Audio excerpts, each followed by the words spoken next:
Hi, Yogi. How are you? Hi, Bev. I'm doing very well. How are you doing? Good, thanks. So, last week, we started speaking about what happens when one partner says, I'm doing all this inner work and I'm becoming more conscious, and my partner just isn't there. Mhm. What comes up for you when people say that to you? What comes up for me right now is if I'm doing my inner work and my partner is not, that is my inner work now to work Beautiful. with that, That's right? I right. mean, inner work is about, first thing is about accepting of where we are, even ourselves, and our partner is not doing it. So that's the part of acceptance. So that's what came up for me. That is your first next inner work to accept the partner for not doing the inner work. Right. I love that. I love that. So, in what Terry Real calls that is the language he uses is relational integrity. Mm-hmm. Relational integrity is I'm doing the work that I feel I need to do. And it's not about wanting my partner to be in a different place. If only my partner was more evolved, so to speak, we wouldn't have any problems. Our life would be fabulous. But in reality, this is what is there right now. And how are we going to manage that? Mm-hmm. Mm-hmm. Yep, yep. And what comes up for you, by the way, when you think about, okay, partner is not doing the work, I'm doing the work, what comes up for you? I think my first consciousness or my knee jerk is like I get a contraction in my heart. Contraction in your heart. My Yeah. partner's not doing the work. And then the second thing is to take a pause and breathe and just go inwards and see what's coming up for me. Why is that bothering me? Yeah. Um, where is it that's what in me is being triggered? Yeah. What do I need right now? And usually that will take me back to feelings of a much younger place, possibly feelings of abandonment, um, that I really need to manage myself and not my Hmm. partner. Yeah, yeah. I connect with that. Like it reminds us of some bad experiences or feelings from the past. Like, oh, it's happening again now. So be careful. Right, Yeah. right. And one thing that comes up for me when I'm doing the work and partner is not is, ideally we want to do the work without expectation, the inner work. But I mean, that's the ideal, but that doesn't always work. I mean, sometimes we do have expectations. And one thing that really helps me is to do the amount of work I can do without expectation. Excuse me. So if I were to spend like hours and hours of time in seminars, learning, self work, then we'll start to expect something from partner also. But can I do a little bit of work? Can I do like, I mean, not the inner work, but another example I have is like cleaning of the house. Right? I'm doing all the work. I do like, and my partner doesn't do anything. At least didn't used to at the when I was had this problem.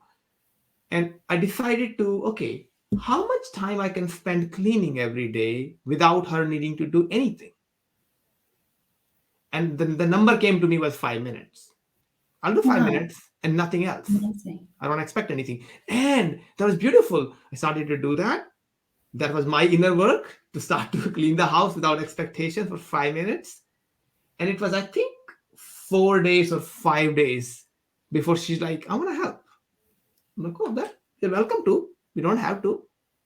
And it's beautiful how quickly people respond if you don't have expectation from them. Right, that's so beautiful. So you're kind of like talking about two things, if I can put it into to my language of when we put something out there, number one, that's it. Somebody will respond. It's got nothing to do with me anymore. It's their choice how they want to respond and what they want to do. That is letting go of the outcome. Hmm. I'm not in charge of the outcome. The other thing that you're talking about that comes up for me is using our words. is inviting our partners in as partners, as team members. This is how I'd like to. Not as somebody who is less evolved than us. It's more about their partners. Yeah. Right. This is how I'd like the house to look as you following your example. Is it possible for you to do X, Y, and Z? And then the answer is yes or no. But to remember that our partner is a partner and not the adversary, not the enemy here. And very often we speak in adversarial terms and angry terms or angry tones, really, instead of that invitation.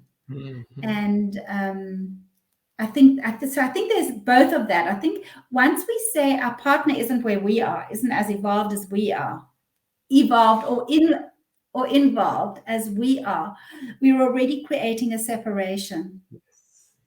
Yes. We're creating a sense of trauma, a trauma symptom, separate.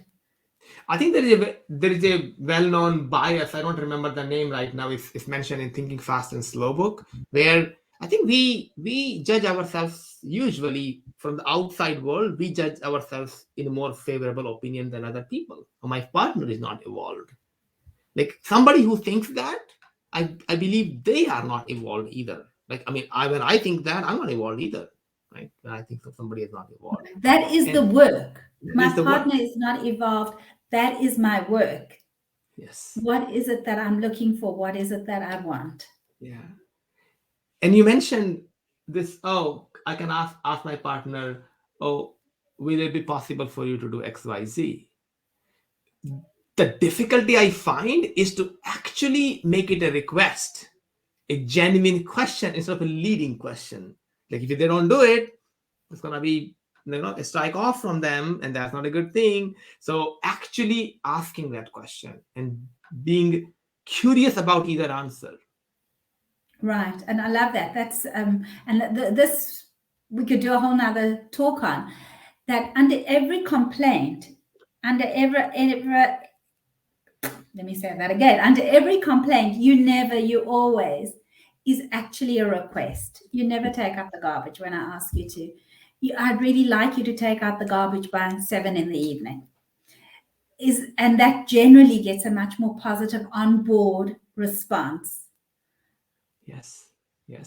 Yeah, absolutely. I think the Marshall Rosenberg distinguishes between a request and a demand.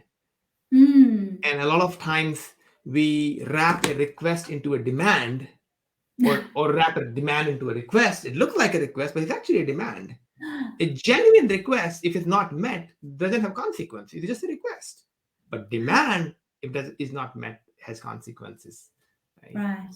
Oh, I love that. Actually making a genuine request, not a demand of a partner. Right. And I think then true intimacy is really that match between vulnerability and truth. So if we can actually say it clearly, what it is we want. We so often don't know what we want. We know what we don't want. I don't want you to do X, Y, and Z. We don't know what it is that we want. Yeah. That is also self-work, to know what I want instead of like being triggered and pushed away by things I don't want. Exactly. And I'm finding actually, I'm doing this in my kind of business also, and just generally other areas of life. Actually figuring out what I want is a bit of work. It requires kind of deep thinking on your end to know what you really want. So we're not always trained to ask for what we want, especially women. And in order to be able to say yes to something, we really need to say no. We need to make the space that's a clear no, so that I can say yes to something else. Yes, absolutely. That's awesome. Thank you. Thank you, Yogi, for being with us, me again, with all of us. Yes. Thank you. All right. Thank you. Take care.